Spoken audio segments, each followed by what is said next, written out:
I would like to remind Congress, mali ho yan. It's invalid. Please correct it. Or recall the budget and demanded explanation kung bakit dumating sa inyo yan na ganun kablangko. It falls short sa exacting standard ng ating batas na lalo na money appropriations must appear the true and correct value kung anong gusto mong what would be the application for the money for public money. Pagka ganon, there's something terribly wrong. And as a matter of fact, I would say, kung may mga blanco yan lumusot, that is not a valid legislation. Kung nasa batas na yan, lumabas na yan ng blanco-blanco, either it could be filled up before or after sa Congress, pagka ganon, what must be submitted is the true and correct figure coming out as prepared by the budget submitted to Congress for appropriation.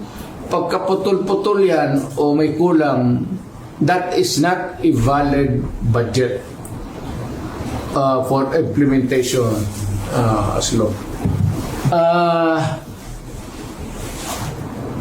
It's not only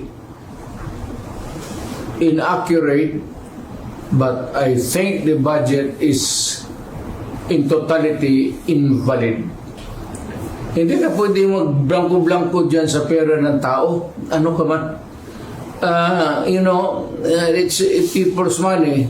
Maglagay ka ng mga mga provisions, but without the true and correct items or money that would be appropriated by Congress, by the people owning the money.